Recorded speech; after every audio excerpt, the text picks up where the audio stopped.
Hey guys, this is my remastered top 10 facts about Hugh Test. I hope you guys enjoy. Hey guys, how's it hanging? It is TheLivingBluejay here, and today I'm going to be showing you the top 10 facts about Hugh in Johnny Test. So up at number 10 is, as the theme song introduces, Hugh is most certainly a neat freak stay-at-home dad. In the house, he takes charge and initiative in housework, cleaning, yard work, and cooking. Speaking of the theme song, Hugh has a signature scrubbing technique where he straps scrubs onto his hands and knees. This technique was not only used in the theme song, but also in two episodes, those being Johnny's House of Horrors and Stinkin' Johnny. He's never satisfied until the floor is crystal clear, and if there happens to be a catastrophe on the floor, like the garbage from Johnny's House of Horrors, or like the sand from The Sands of Johnny, he'll usually have some kind of a mental breakdown, which that either spawns from his neat freak personality, or occasionally immature attitudes as seen in episodes like Take Your Johnny to Work Day or 101 Johnnies. This even goes as far where we see that Hugh's childhood hero and inspiration is Phobius McPhobe, and still is. He's a creator of a cleaning supply brand, and Hugh has the ability to detect by scent which product is a McPhobe product, mentioned through Johnny Germfighter. And now for number 9 is, the most famous trait belonging to Hugh is his obsession with Meatloaf. Voice actor Ian James Corlett will always get questions regarding the character's obsession with Meatloaf. He'll usually reply with the concept was drawn from the twisted mind of creator Scott Fellows. He cooks meatloaf pretty much daily for dinner, but the issue is he is a terrible cook, and has very rarely ever been seen making a decent meatloaf. Anyway, he frequents stores such as Meatloafs Are Us in Johnny in Charge, freaked out over a meatloaf museum in Johnny Cruise, uses meatloaf as a thank you gift, twice actually, in Johnny on the Job, sees nothing wrong with petting a meatloaf, does Meatloaf Mondays, and finally has a calendar with pictures of Meatloaf and celebrates National Prank Your Loaf Day, which takes place on the 12th of an unmentioned month seen in Johnny with the Chance of Meatloaf. But anyway, now for number 8 is that, I haven't noticed this until more recently, but Hugh is actually very oblivious, meaning he doesn't take notice to a lot of things. This can be seen with Johnny the Buff Lamp in Johnny vs. Bling Bling. Barely takes notice that his family really doesn't like his meatloaf. The girls as robots cleaning the garage in 101 Johnnies, an inflatable Johnny flying over his head during Johnny of the Jungle, took a while for him to notice the house was flying during Johnny's Head in the Clouds, and all those suspiciously accurate things that has happened to him during Johnny on the Job, the dangers of the wilderness in Johnny Unplugged. And now for fact number 7 is, there is a running joke with Hugh where he will constantly lose his shoe. This can be seen in Johnny's Turbo Time Rewinder and Johnny's Got a Brand New Dad. He claims he won't be able to focus on anything without his other shoe, and that leaves him open to distractions and blackmail. This also ties into his immense cheapskate personality, like instead of just buying a new pair, he'd install a piece of metal into his shoes, and use a metal detector to track down the missing shoe. Even at the beginning of the return of Johnny X, Lila actually comments about this running joke. She thought Hugh was looking for his shoe, again, but in actuality, he was looking for Johnny. As the series progressed, Hugh adopted another running gag where he'd often get forgotten by the kids at the very ending of the episode. This can be noticed in Tom and Johnny and King Johnny. And then for fact number 6 is that Hugh is blindly confident in his manly skills. This fact is actually pretty funny to me,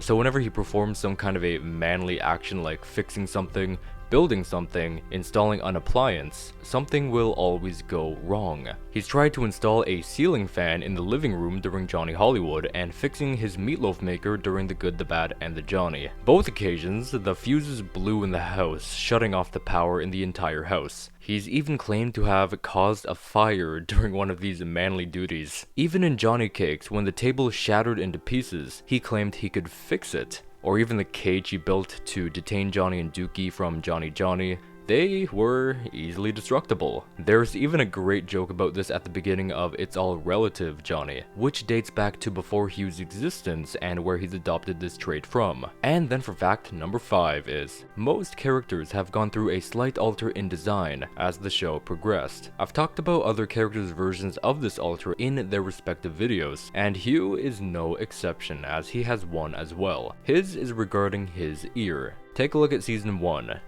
Take a good look at his ear. Now, let's add something from seasons 2 to 3. Same, right? Now, let's head over to seasons 4 to 5. Look, there's a line dividing his ear from his head. So for seasons 4 to 5, that was the common look. However, very interestingly, season 6's common look goes back to season 1 to 3's, aka no line, which I'm kinda surprised about. Of course, every now and then, during any season, the line can be the opposite of the season's common look. Just a small animation inconsistency. Let me know which version of Hugh you like better, with the line or without. I like both versions equally, but if I had to choose one, I'd probably go with the lineless version. And now for number 4 is that it's known that Hugh makes meatloaf for basically every dinner, but there are some occasions where he makes a different type of meatloaf, and not his regular meatloaf. In other words, he kinda experiments with the concept of meatloaf. To run through all his meatloaf experiments he's tried: meatloaf burritos in Johnny of the Jungle, banana nut loaf in Johnny's Head in the Clouds, meatloaf balls in Johnny Johnny, mini meatloafs and meatloaf sickles in Johnny with the Chance of Meatloaf, meatloaf pie during Johnny Mustache, a giant uncooked meatloaf later in Johnny's Head in the Clouds, and a new unspecified meatloaf recipe during Johnny with a Chance of Meatloaf. I really appreciate all the creative choices and ideas made by the writers regarding all these meatloaf alternatives. This leads me to number 3, which is that, as we know, his meatloaf is consistently terrible. Very, very rarely will we ever find a decent meatloaf, like during my dinner with Johnny. However, it appears, just like in general, he is just an atrocious cook. And much like the meatloafs, other types of meals will turn out terrible, with a rare track of decent non-meatloaf meals. He's made a casserole in Johnny BC so bad Hugh thought Johnny was having an allergic reaction to it. Even the smell during cooking it, something was wrong. And don't even get me started on Susan's description of it. He's also baked cookies during Johnny's Amazing Cookie Company that tasted like dirt.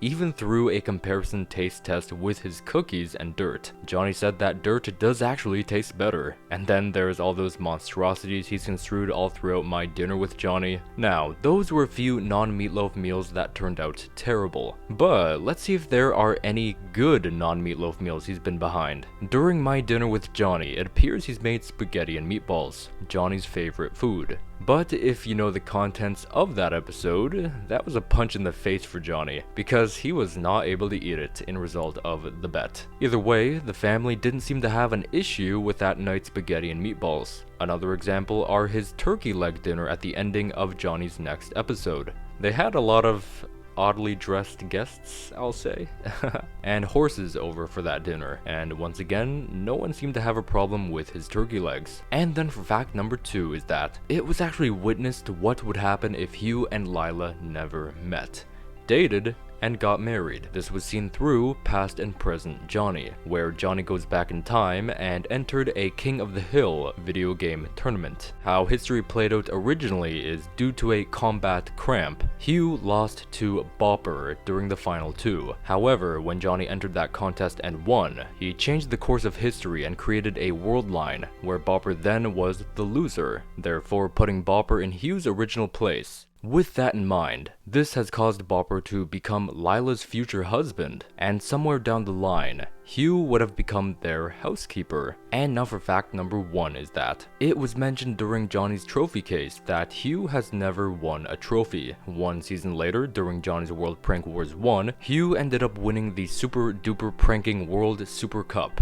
Now, you might be saying, alright, sure. But what makes this fact so important it has landed itself in spot number 1? Well, this fact, although it may not seem it, is actually a lot more significant than you think. As we recently talked about in fact number 2, there was a point where Johnny changed the past and created a new world line. In that world line, this is a world where Hugh has won that video game tournament, and has of course earned a trophy, which in the original world line, he is a trophyless loser.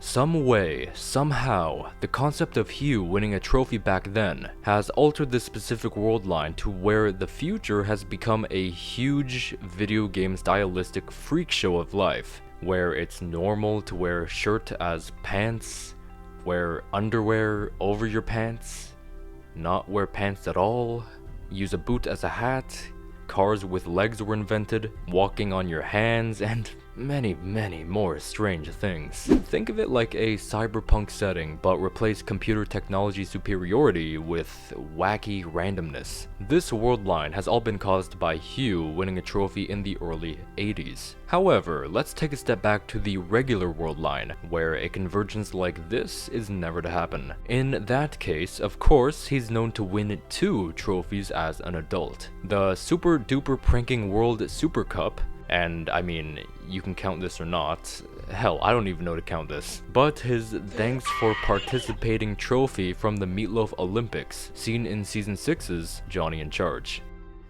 So yeah, I hope you guys enjoyed that remastered top 10 facts video for Hugh Test. If you did, why not leave a like rating on the video?